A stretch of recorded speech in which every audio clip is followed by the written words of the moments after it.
pero son parejas del mismo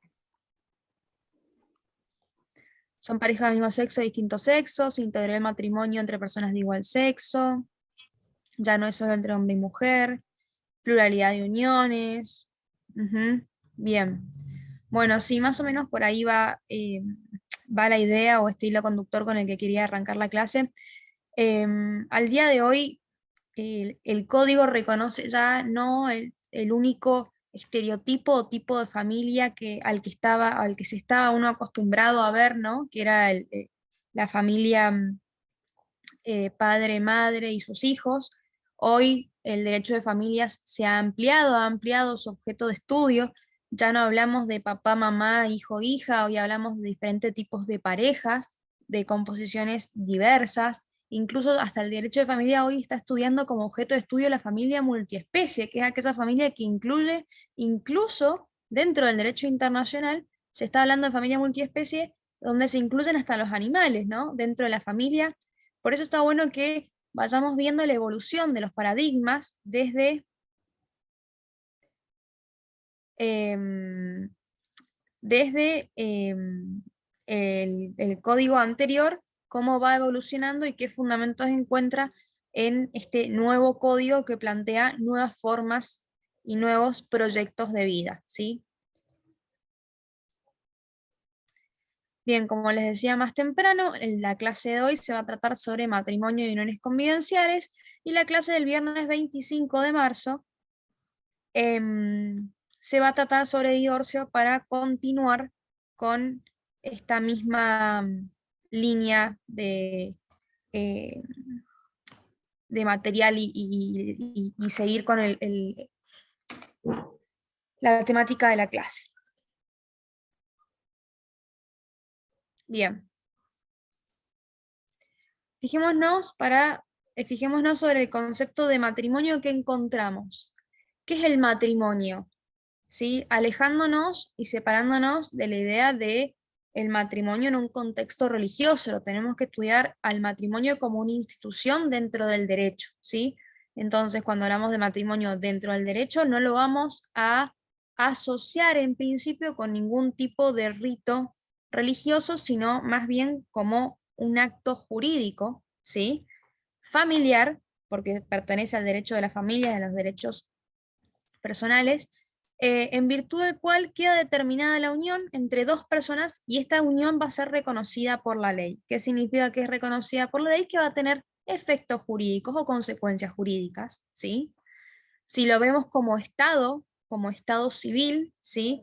Es el Estado que adquiere una persona que pasa de estar soltera a contraer matrimonio y obtener o modificar su estado civil a casada, ¿sí? Y finalmente, si lo vemos como pareja, es un proyecto de vida formado, ¿sí? Por los contrayentes, porque ellos mismos prestan su voluntad para que esto se dé así. ¿Cuáles son los requisitos para que exista el matrimonio? Fijémonos el 405. Yo les sugiero que vayan anotando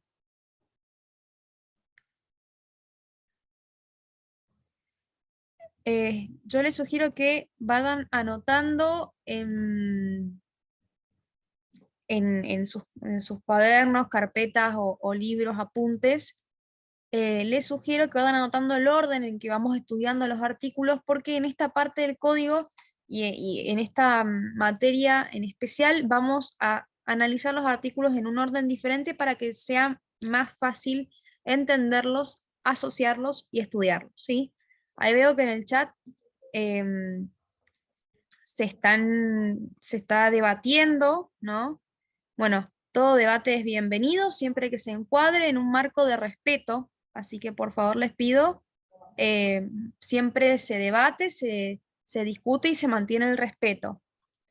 Bien, volvemos al tema. El 406 habla de los requisitos que requiere el acto jurídico, digamos, que va a dar origen al matrimonio para que tenga una existencia dentro de la órbita de lo jurídico y tenga efectos jurídicos, ¿sí? Dice, para la existencia del matrimonio es indispensable el consentimiento de ambos contrayentes expresado personal y conjuntamente ante la autoridad competente para celebrarlo, ¿sí? Excepto cuando hablemos de matrimonio a distancia, que es una formalidad de contraer matrimonio especial, ¿sí? ¿Y qué más nos dice? Que si no se da, ¿sí? Si no se dan estos requisitos en donde uno presta el consentimiento de ambos contrayentes de manera personal y conjunta, este matrimonio no va a tener efectos civiles. Bien, ¿qué es lo que está sugiriendo el código? A ver si alguien me lo puede abstraer, o sea, puede leer este artículo y traerlo a terreno, traerlo a la práctica. A ver, los leo por el chat. ¿Qué significa este 406? Los leo. Que siempre, a ver, piensen en lo que hacemos cuando tenemos un casamiento. Vamos al casamiento, vamos a la fiesta, pero antes de ir a la fiesta, ¿a qué celebración nos remitimos? ¿Sí? Dijimos que íbamos a dejar de lado todo lo que eran los ritos religiosos. ¿A dónde vamos? ¿A qué institución vamos a acompañar? Al registro civil. Muy bien, Gabriela. O vamos al registro civil o un oficial del registro civil va al salón donde se festeja el matrimonio. Perfecto. Entonces el 406 como un requisito extrínseco nos está diciendo, bueno, tienen que prestar este consentimiento, que básicamente es la manifestación expresa y conjunta de ambos contrayentes, ¿sí?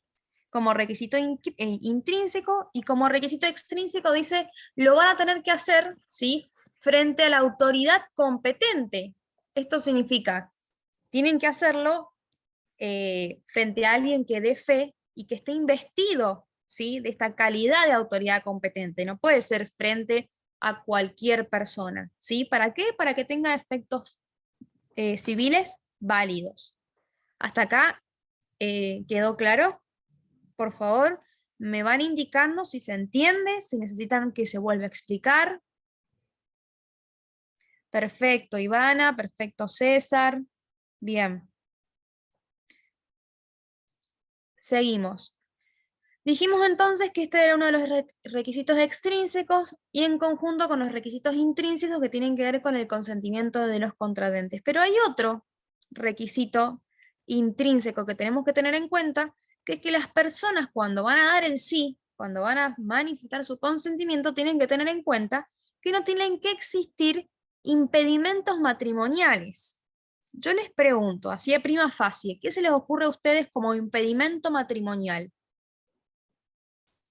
A ver, los leo. El primero que se les venga, una situación que la edad, parentesco, bien, ligamen, bien, que no se haya casado anteriormente, perfecto. El vínculo, que ha habido un crimen entre la pareja, perfecto. Excelente, bien. Eso tienen que tener en cuenta las personas cuando se van se reúnen para celebrar lo que se llama el matrimonio. Tienen que tener en cuenta que tienen que estar habilitados para poder hacerlo, ¿sí? Perfecto. Recién hablamos de el consentimiento como requisito extrínseco, ¿verdad? Que era uno, perdón, intrínseco, que era uno de los requisitos que les había mencionado recién, en conjunto con la ausencia de impedimentos matrimoniales, ¿sí? Primero vamos a hablar sobre consentimiento y después vamos a pasar a la parte de impedimentos. El consentimiento. El código es muy claro, fíjense, artículo 408. El consentimiento matrimonial no puede someterse a modalidad alguna, ni a plazo, ni a condición, ni a cargo, ¿sí?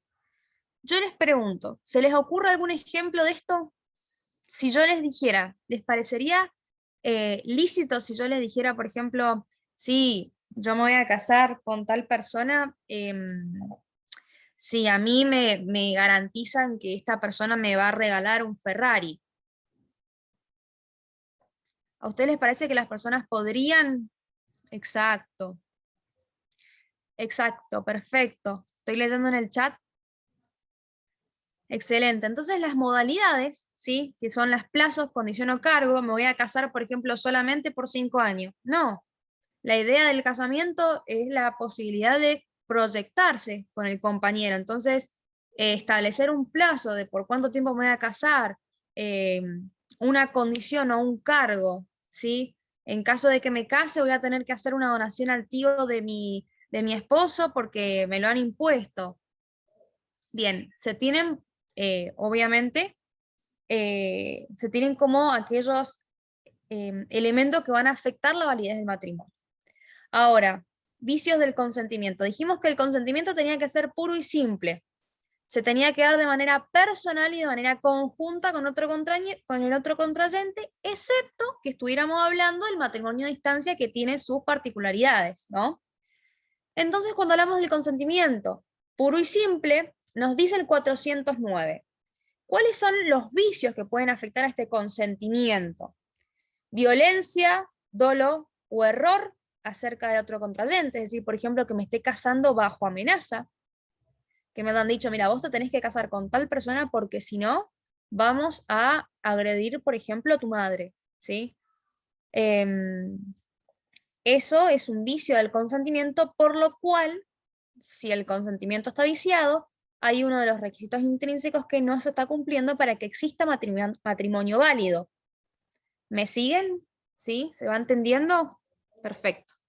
Después tenemos otro de los vicios del consentimiento, el error acerca de las cualidades personales del otro contrayente. Si se prueba que quien lo sufrió no habría consentido el matrimonio si hubiese conocido el estado de estas cosas.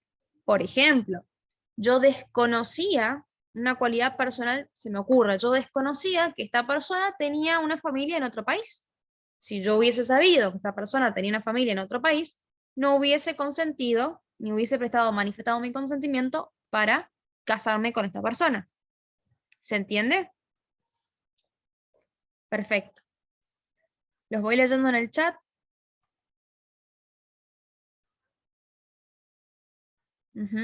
Bien. Yo siempre Mari, hago estas pausas para poder leer el chat. Sí. Mari, te interrumpo. Con respecto a las pausas, ¿te gustaría que yo te leyera o te sentís más cómoda en contacto con los compañeros leyendo vos? No, si me querés leer estaría bueno, así no tengo que hacer como la pausa sorpresiva. Dale, dale, Por ahí me callo dale, porque dale, estoy leyendo el chat para ver en qué están interactuando. Bien, dale, dale, listo, genial. entonces, ya vimos requisitos extrínsecos que tienen que ver con manifestar esta voluntad en una situación determinada, que es frente al oficial del registro civil, que tenga la calidad de autoridad competente, como requisito extrínseco. Vimos como requisito intrínseco el consentimiento puro y simple de ambos contrayentes de manera personal, ¿sí? Y de manera conjunta. Y dentro de estos requisitos intrínsecos que se tienen que dar para que el matrimonio sea válido, estaba la ausencia de impedimentos matrimoniales. ¿Se entiende? ¿Me sigue en el hilo con el conductor? A ver. ¿Sí? ¿Se va entendiendo? Sí, Perfecto. sí, sí. Ahora, nos vamos entonces al segundo requisito intrínseco del matrimonio, los impedimentos matrimoniales. ¿Qué son primero los impedimentos matrimoniales? Son prohibiciones establecidas por la ley que afectan a las personas para contraer el matrimonio, en este caso, que se encuentran predeterminadas por el legislador. Es decir, el legislador ha decidido establecer que ciertas situaciones van a ser un obstáculo para que las personas puedan contraer matrimonio. La pregunta es, ¿cuáles son estos impedimentos matrimoniales? Entonces nos vamos directamente al artículo 403. Recuerden ir anotando el orden en que vamos estudiando los artículos para que tenga sentido, coherencia y cohesión lo que venimos analizando. Entonces, los impedimentos matrimoniales son el parentesco en línea recta en todos los grados, cualquiera sea el origen del vínculo.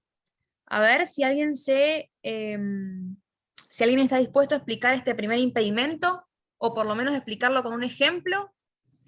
El Padres, parentesco en línea abuelos, recta en todos nietos. los grados. Padres, abuelos, A ver. nietos, dice Mariel. Bien, Mariel, excelente ejemplo.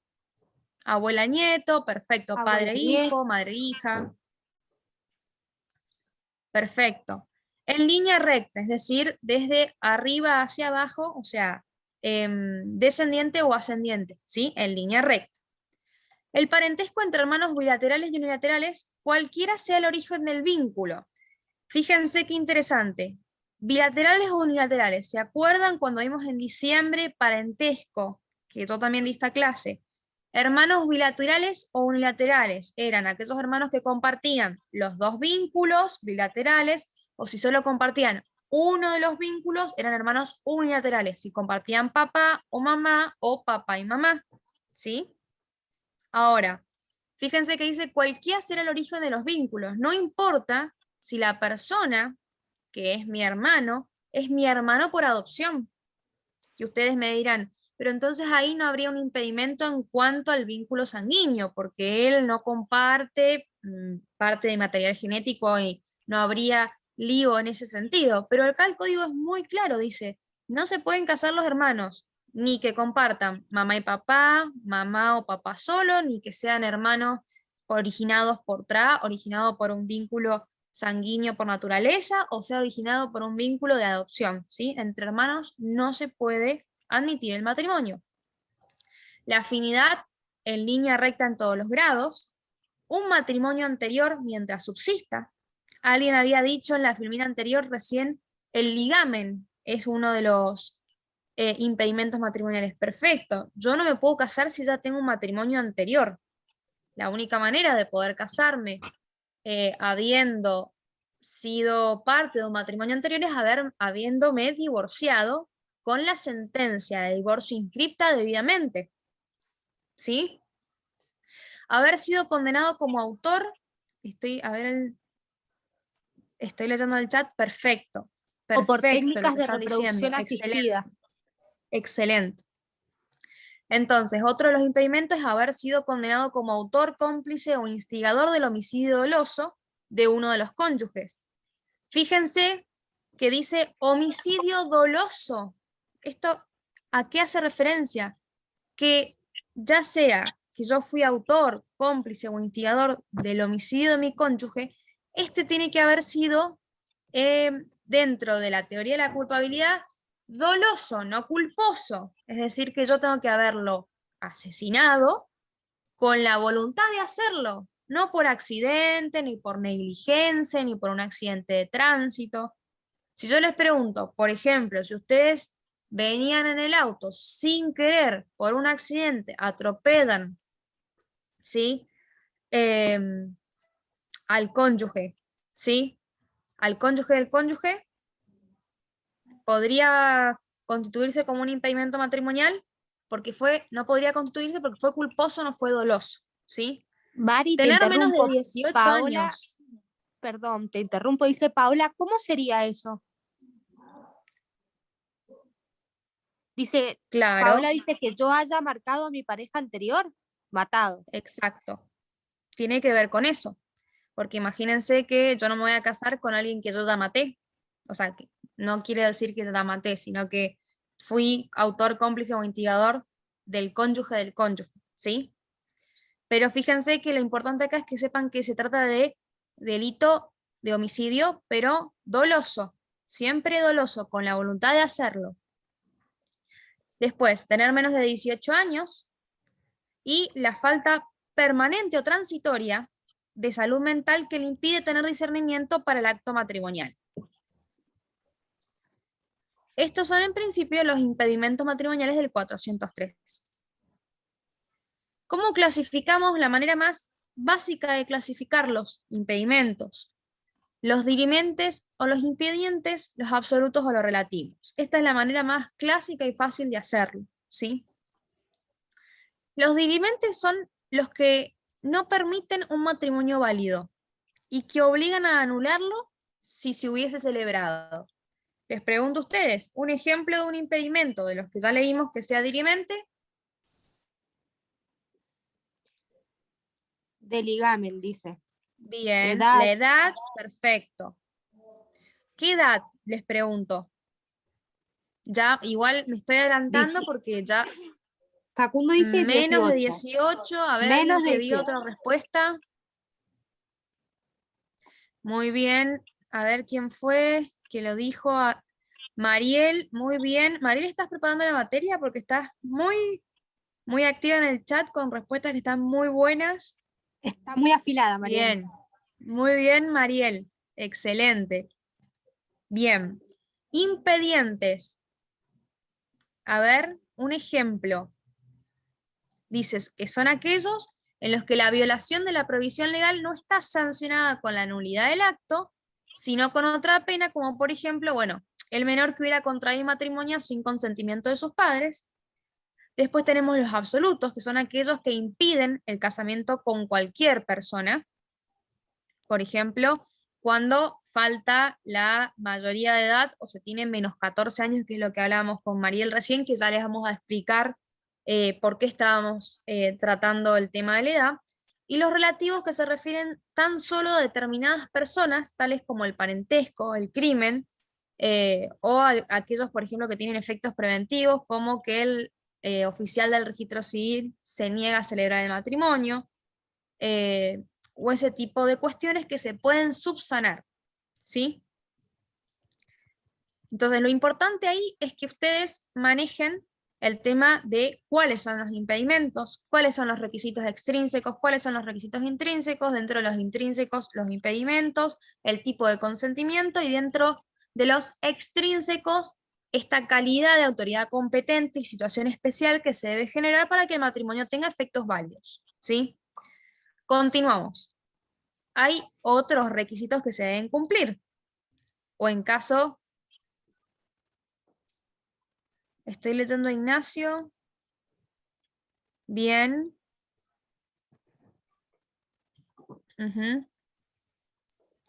Bien, otros requisitos que se deben cumplir. ¿Qué pasa si, como hablábamos recién con Mariel, falta la edad nupcial? ¿Sí?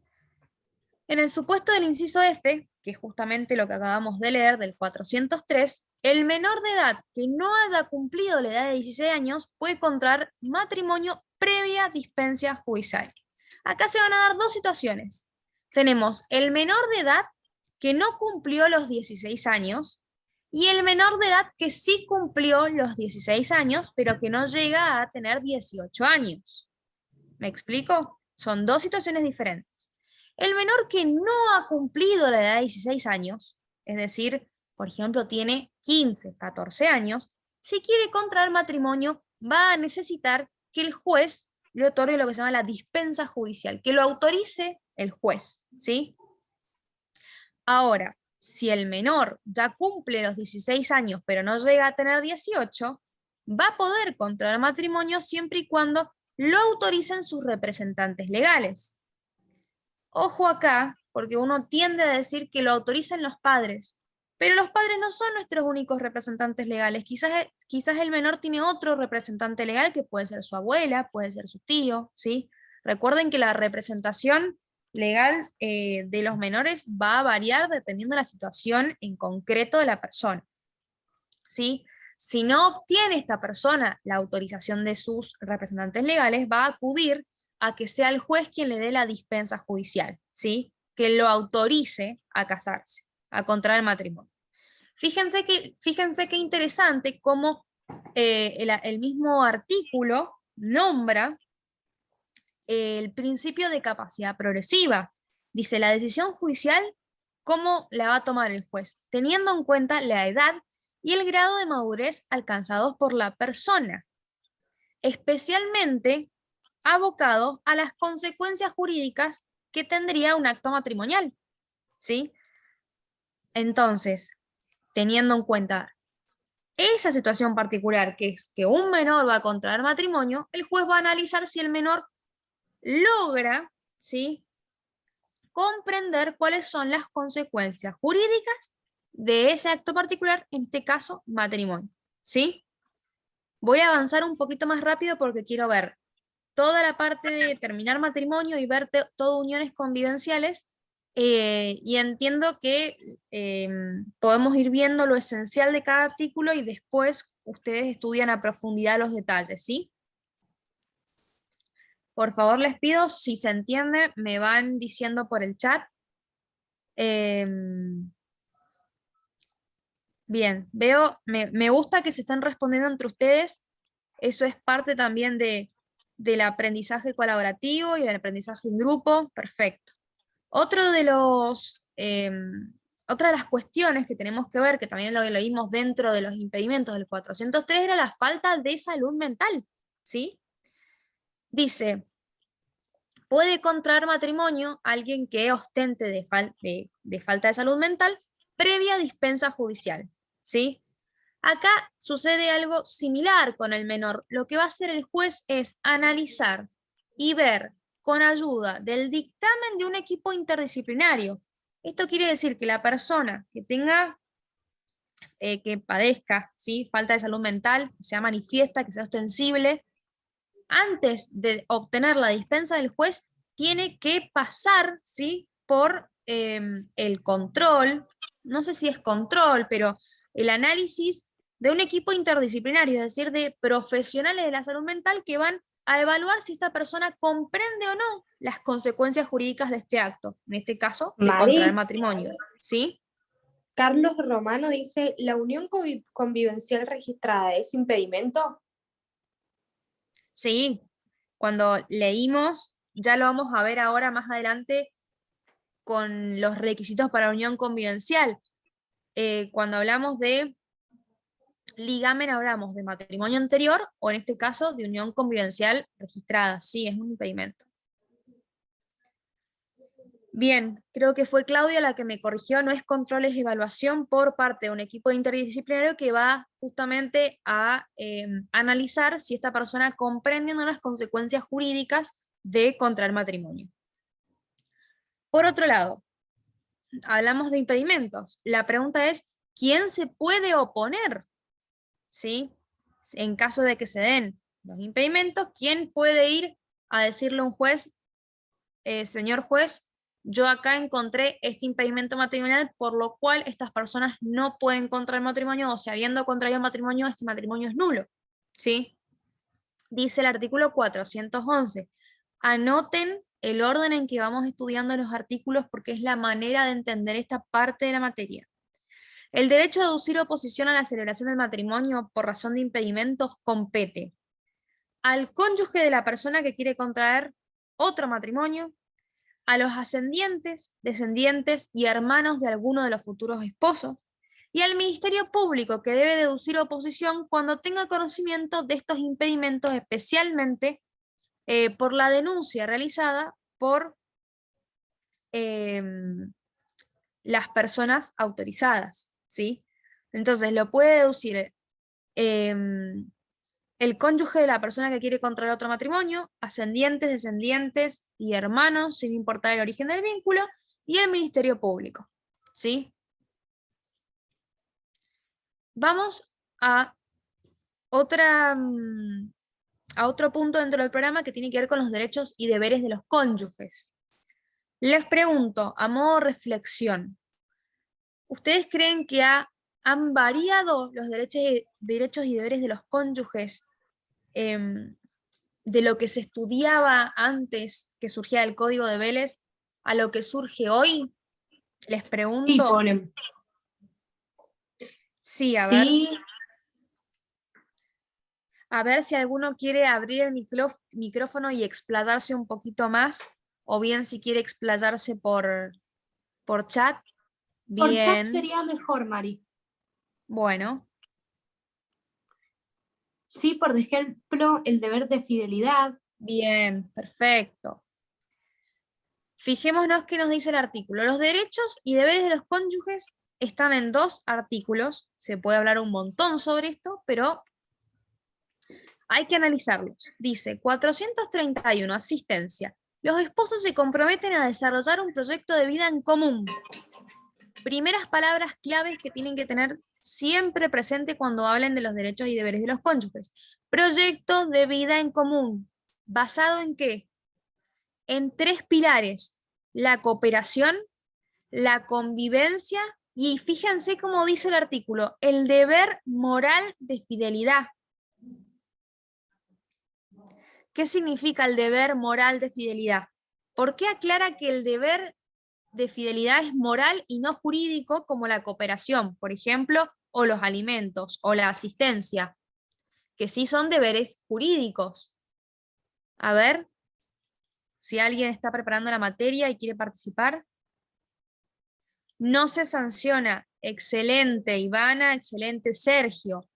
Antes, la fidelidad era también un deber jurídico, era muy importante antes del cambio de código.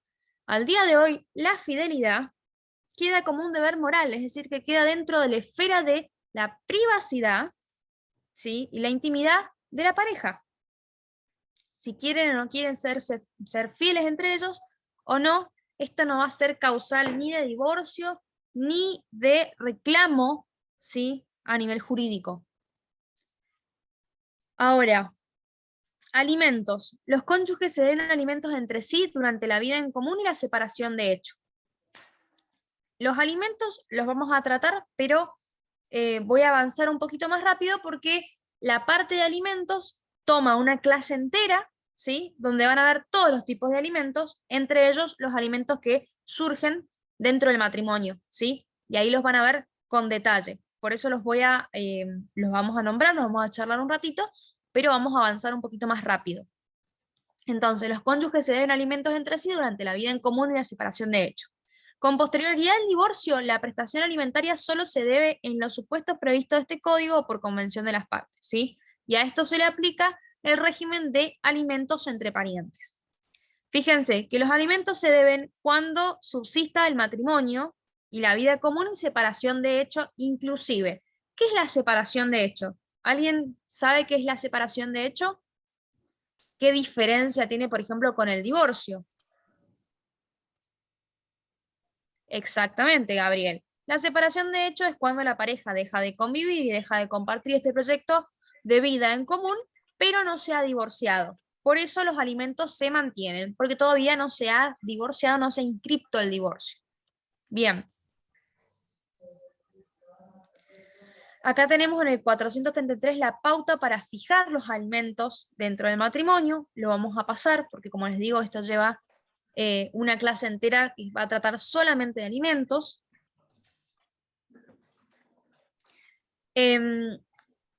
Si bien sigue hablando de alimentos, este artículo me parece interesante reforzar sobre esta idea. Fíjense que hay alimentos posteriores al divorcio, ¿sí? Pero estos alimentos posteriores al divorcio son excepcionales, ¿sí? ¿Por qué? Porque el código establece que para que se den estos alimentos posteriores al divorcio se tienen que dar dos situaciones con cierta gravedad, ¿sí? Por un lado, que uno de los cónyuges, que va a ser quien necesite de estos alimentos, padezca una enfermedad grave preexistente al divorcio y que esta enfermedad le impida autosustentarse. Esto significa, nos íbamos a divorciar o nos estamos por divorciar y yo caigo enferma, gravemente enferma, podría tratarse, se me ocurre, de una enfermedad como Parkinson o cáncer, algo grave que me impida a mí hacer una vida que me permita autosustentarme, ¿sí? Llevar a cabo mis actividades ordinarias, trabajar, por ejemplo, y obtener rédito económico para poder llevar a cabo mi vida, ¿sí? Y mis gastos. Y la otra situación que también tiene que recurrir cierta gravedad es cuando uno de los cónyuges no tiene recursos propios suficientes para procurarse el alimento, y es por eso que el cónyuge después, o sea, el ex cónyuge después del divorcio, sigue, ¿sí?, asistiendo a su ex pareja. Fíjense que establece un límite, porque en qué momento podemos decir, bueno, ya se puede procurar el alimento de manera autónoma. Dice, la obligación puede tener una duración superior, dice, no puede tener una duración superior al número de años que duró el matrimonio. O sea que ahí establece un límite temporal, ¿sí? Fíjense que estos alimentos posteriores al divorcio van a cesar, es decir, se van a dejar de ser exigibles si desaparece la causa que los motivó. Si la persona que estaba gravemente enferma se recupera, ya no va a necesitar que alguien más le provea esos alimentos, o si la persona que en ese entonces no tenía los recursos propios para procurárselo, comienza a tener los recursos para hacerlo, ¿sí? Va a durar mientras dure la situación que le da origen a esta situación excepcional de alimentos. ¿Sí? Bien, terminamos con la primera parte, que es matrimonio. ¿Se entendió? ¿Podemos seguir? ¿Algo que se deba explicar de vuelta? Los leo en el chat. Seguimos, perfecto. Sí, porque tampoco quiero que se haga tan tarde. Bien, Roberta, César, perfecto. Seguimos. Las uniones convivenciales. ¿Por qué surgen las uniones convivenciales? Está bueno preguntarse por qué surgen las instituciones, ¿sí? ¿Por qué surgen estos nuevos derechos o estas nuevas protecciones jurídicas para figuras que siempre existieron, nada más que existieron dentro de lo que se conocía como la clandestinidad, porque no eran reconocidas por el derecho, por ejemplo, las parejas que vivían en concubinato? Hasta la palabra concubinato tenía cierta resignificación negativa por ahí antes. Hoy en día el derecho reconoce estas nuevas realidades, dice, las tenemos, existen, vamos a legislar y vamos a protegerlas como las parejas que son. Por lo tanto, surge la figura de la unión convivencial. La unión convivencial es justamente aquellas personas que deciden proyectar una vida en común, pero que se quieren alejar, ¿sí?, de la posibilidad de celebrar el matrimonio. No quieren realizar este acto jurídico y quieren evitar también, porque con la unión convivencial se evita, o uno no me sale la palabra. Con la unión convivencial no se obtienen las mismas consecuencias jurídicas que del matrimonio. Por ejemplo, la vocación hereditaria, que es una de las grandes diferencias entre el matrimonio y la unión convivencial. ¿Sí? Fíjense que para que nosotros podamos hablar de una unión convivencial que se pueda legislar, ¿sí?, y se pueda registrar para tener ciertos beneficios, la unión tiene que tener ciertas características, no es una unión cualquiera, no es una unión pasajera, no es una unión temporaria. La unión, para que se pueda registrar como unión convivencial, tiene que ser una relación afectiva, ¿sí?, de carácter singular, pública, notoria, estable y permanente. Y así lo describe el 509. Singular, pública, conocida o por lo menos oponible, es decir, que las personas sepan que yo estoy en pareja con tal persona. Notoria, estable y permanente, de dos personas que conviven y comparten un proyecto de vida en común. Y agrega el código, no importa si son de igual o de diferente sexo, ¿sí? ¿Por qué? Porque se aplican los mismos principios que se le aplican al matrimonio en ese sentido. ¿Me explico? Perfecto. Ahora, ¿cuáles son los requisitos para tener una unión convivencial válida? Fijémonos que son similares a los del matrimonio.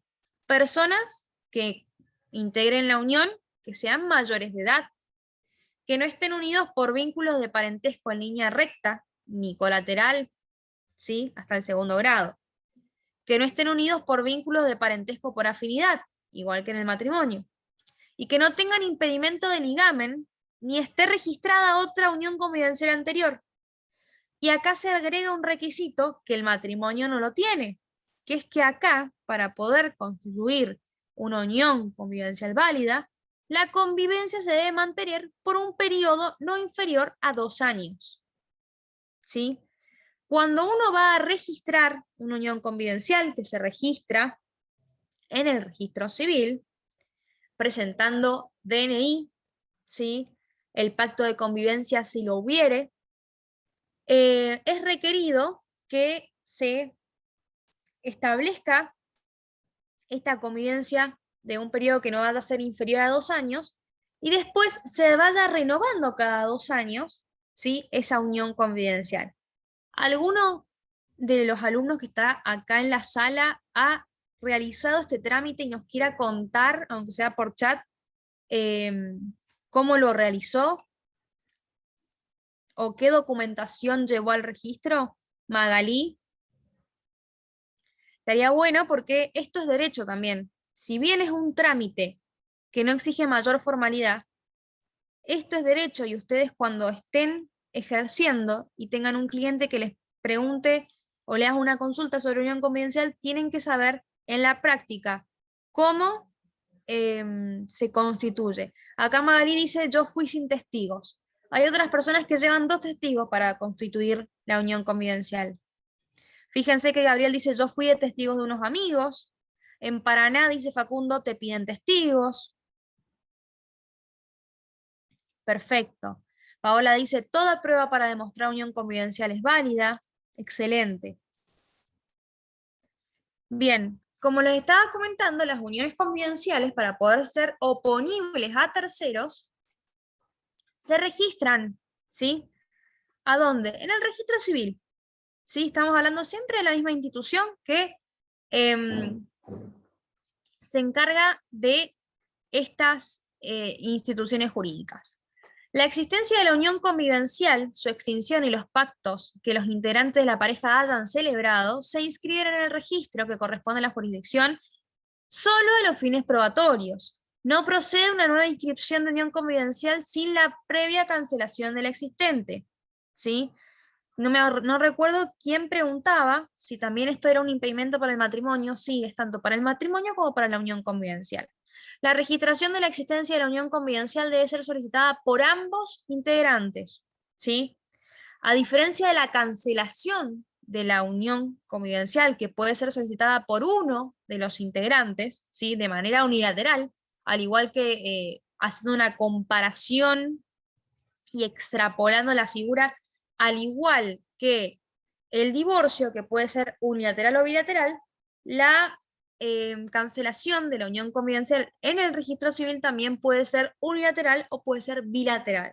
Si es unilateral, el conviviente que decide finalizar la unión convivencial debe notificar fehacientemente al otro conviviente.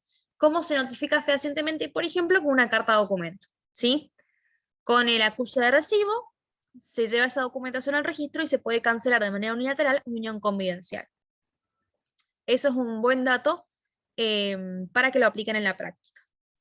La prueba de la unión convivencial, recién como decía Paola, si no me equivoco, la unión convivencial puede acreditarse por cualquier medio de prueba, ¿sí? La inscripción en el registro de las uniones convivenciales es prueba suficiente para su existencia. Después, este tipo de unión se rige por el principio de autonomía de la voluntad de los convivientes. Esto quiere decir que lo que pacten los convivientes, ya sea en el pacto de convivencia o de manera privada dentro de la órbita de su intimidad, ¿sí?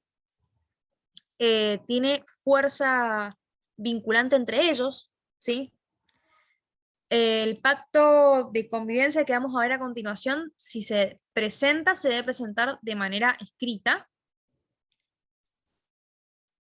¿Y para qué sirve un pacto de convivencia? Que no es obligatorio presentarlo al momento de registrar la unión.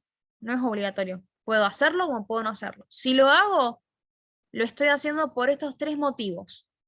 Para poder regular o organizar lo que van a ser las contribuciones de las cargas en el hogar, ¿sí? Cómo nos vamos a organizar, con cuánto vamos a contribuir con el alquiler, con cuánto vamos a contribuir con los víveres, ese tipo de cuestiones. La atribución del hogar común, en caso de que finalice la unión, quién se va a quedar con el hogar si es algo que ha surgido de las ganancias comunes, y la división de los bienes obtenidos de vuelta por el esfuerzo común en caso de ruptura de la convivencia. ¿Sí? ¿Se va entendiendo?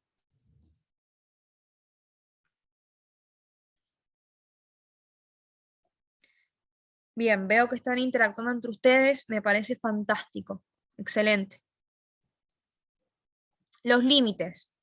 Los pactos de convivencia no pueden ser contrarios, fíjense, porque estábamos hablando del principio de autonomía de la voluntad. El principio de la autonomía de voluntad, que tiene que ver con lo que las mismas partes manifiestan y deciden entre sí, siempre va a tener un límite que va a ser el orden público, ¿sí? La ley, en este caso, este pacto de convivencia no puede afectar la igualdad de los convivientes ni afectar los derechos fundamentales de cualquiera de los integrantes de la unión. Se puede modificar, puede ser rescindido, es decir, volver hacia atrás, si hay acuerdo de ambos convivientes.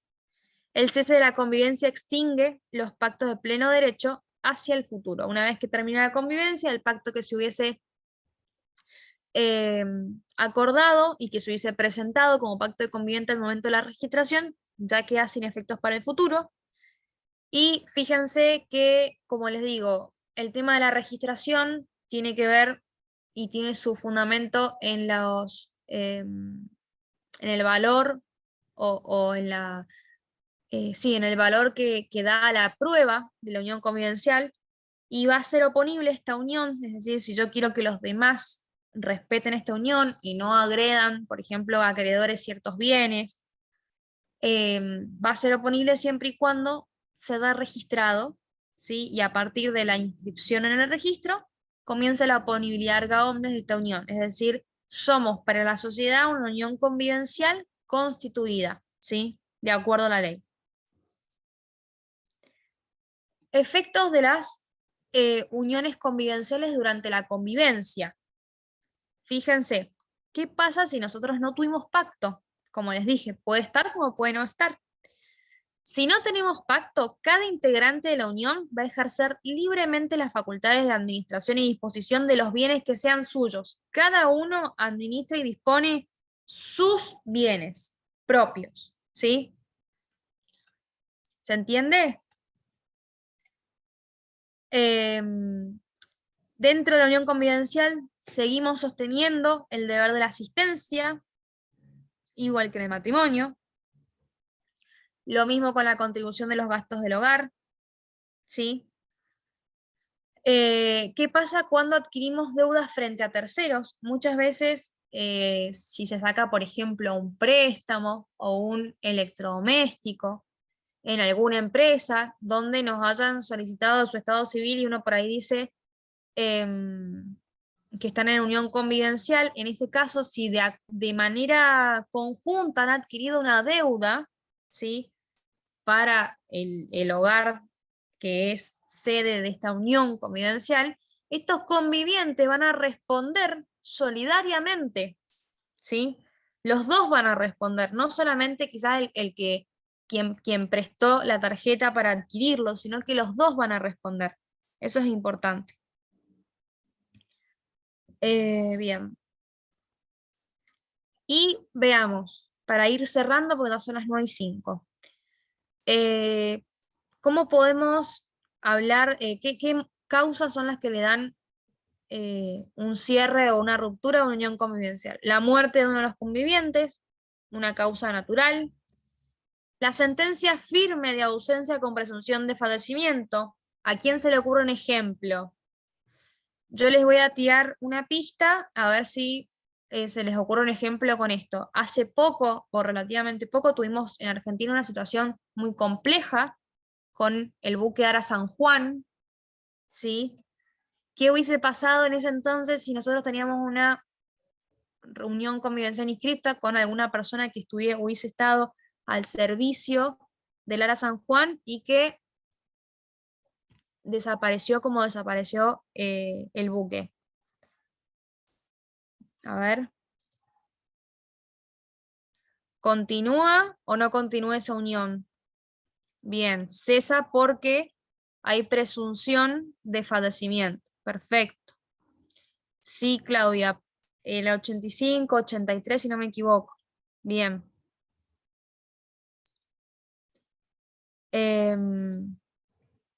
A ver. Después, otra causal para el cese es, como habíamos hablado antes, o que una de los convivientes vaya a casarse con otra persona o que vaya a generar una nueva unión.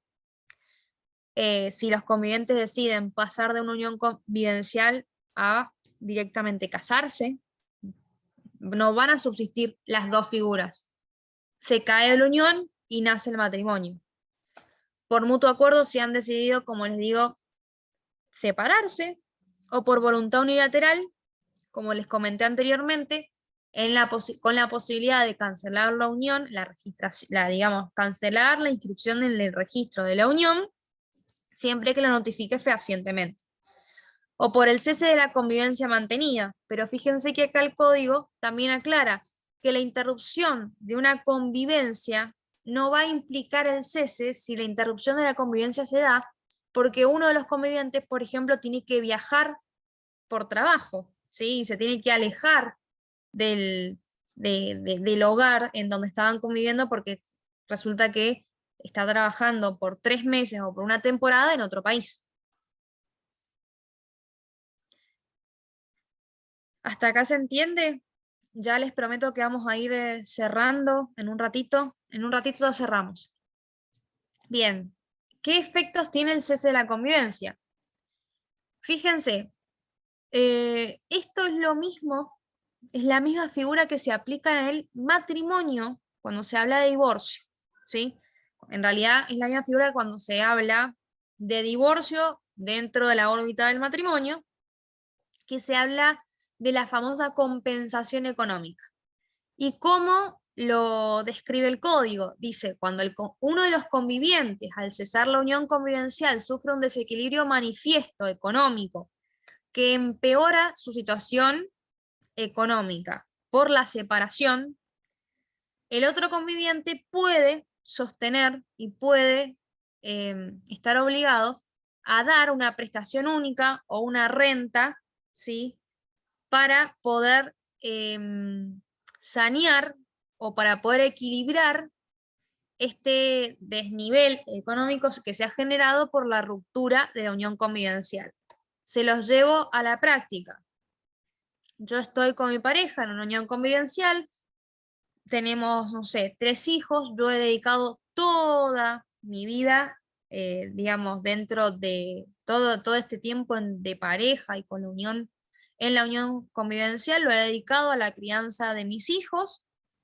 He dejado, supónganse que yo cuando decido inscribir mi unión, estaba trabajando en una empresa, me veía muy bien, vamos a suponer yo era contadora, y resulta que para dedicarme a mi familia y para dedicarme a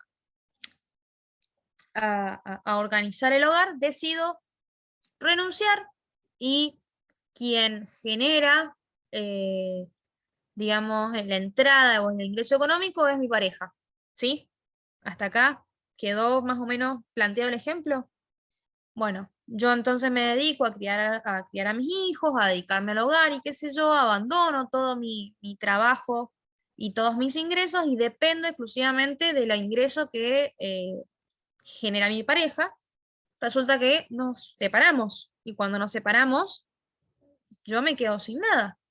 No tengo trabajo, no tengo hogar, me quedo con mis hijos que también tengo que seguir criando y la otra persona decide terminar con la unión convivencial y yo en todo este tiempo que le dediqué a la pareja no pude crecer yo como profesional.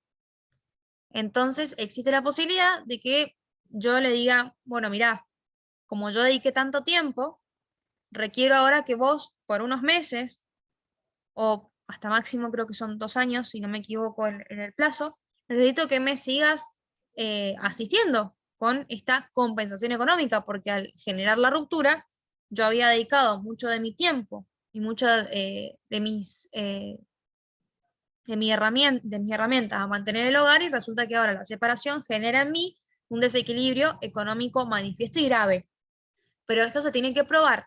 Ustedes siempre piensen que todo lo que uno alega lo tiene que probar. Uno no puede hablar y decir, ay, se generó un desequilibrio grave y no tener con qué probarlo.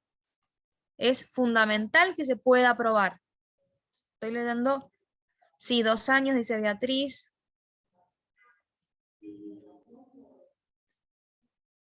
Bien.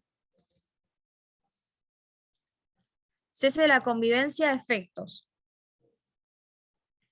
Seguimos con el 526, que es la atribución del uso de la vivienda familiar. El uso del inmueble que fue sede de la unión convivencial puede ser atribuido a uno de los convivientes en los siguientes supuestos. cuándo se va a poder quedar una de los convivientes con la atribución del hogar, cuando esté bajo que tenga bajo su órbita el cuidado de los hijos menores, que pueden ser menores o pueden ser personas con capacidad restringida o con discapacidad, o cuando esta persona se encuentre en una necesidad extrema e imposibilitada de procurarse de forma directa la vivienda, ¿sí? El plazo también es de 2 años, que no puede exceder 2 años esta atribución que hace uno de los convivientes a la otra persona. Fíjense que dice, el juez puede establecer, si bien no es la atribución del uso de la vivienda familiar, una renta compensatoria por el uso del inmueble, ¿sí? Como simulando una especie de, como de alquiler. Bien, y atribución en caso de uno de los convivientes, el 527. Me interesa en realidad que analicemos por último el 528, que es qué pasa si, como les dije, no existe pacto de convivencia, falta de pacto, los bienes adquiridos durante la convivencia se mantienen en el patrimonio al que ingresaron. Este artículo es sumamente fundamental, 528. Los bienes se mantienen en el patrimonio al que ingresaron a falta de pacto, ¿sí? Este es el principio general. Y finalmente, les traje un cuadro comparativo que hace o que establece las diferencias entre el matrimonio y la unión convivencial. Fíjense, vamos leyéndolo juntos, si quieren ir anotando o si no le pueden sacar una captura de pantalla, este cuadro que resume y grafica las diferencias esenciales entre la unión y el matrimonio. Vocación hereditaria. ¿En el matrimonio? Sí. ¿En la unión convivencial? No. Un régimen patrimonial específico. En el matrimonio, no lo hemos estudiado en esta clase, pero lo vamos a ver en la clase que viene probablemente. Se puede optar por el régimen de comunidad de bienes o por el régimen de separación de bienes. Unión convivencial, no. Si hay pacto, se rige por el pacto, y si no hay pacto, como vemos en el principio general, los bienes de cada uno ingresan en el patrimonio de cada uno. ¿Acto jurídico formal el matrimonio? Sí, porque tiene las formalidades que implican los requisitos extrínsecos e intrínsecos. La unión convivencial como acto jurídico formal, no, ¿sí? Porque no es más que un trámite frente a, dentro de la institución que es el registro civil.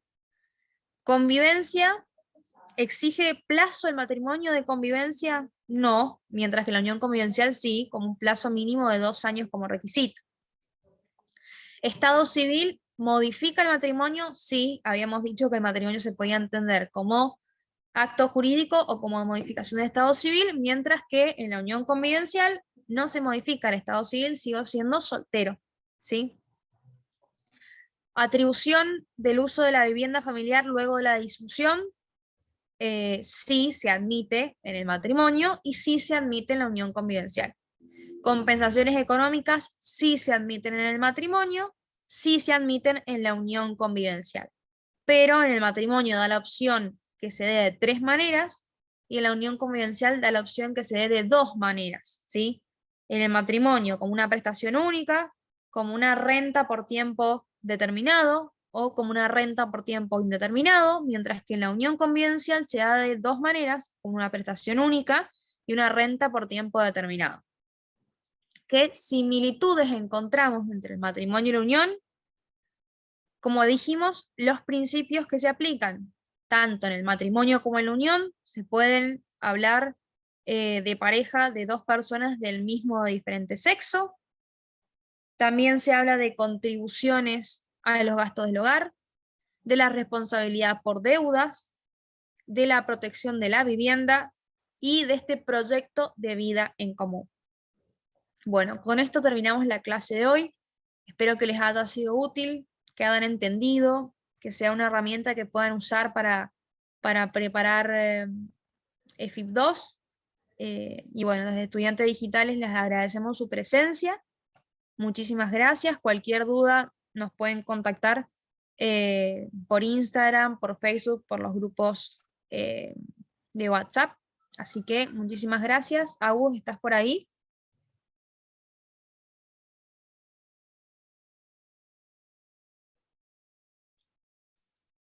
A ver, voy a leer si hay Parece que se la fue preguntas. todo el internet de Mari. Bueno, de verdad espero que les haya gustado la clase y les agradezco la presencia y haber estado todo este tiempo que se nos hizo un poquito más largo de lo normal.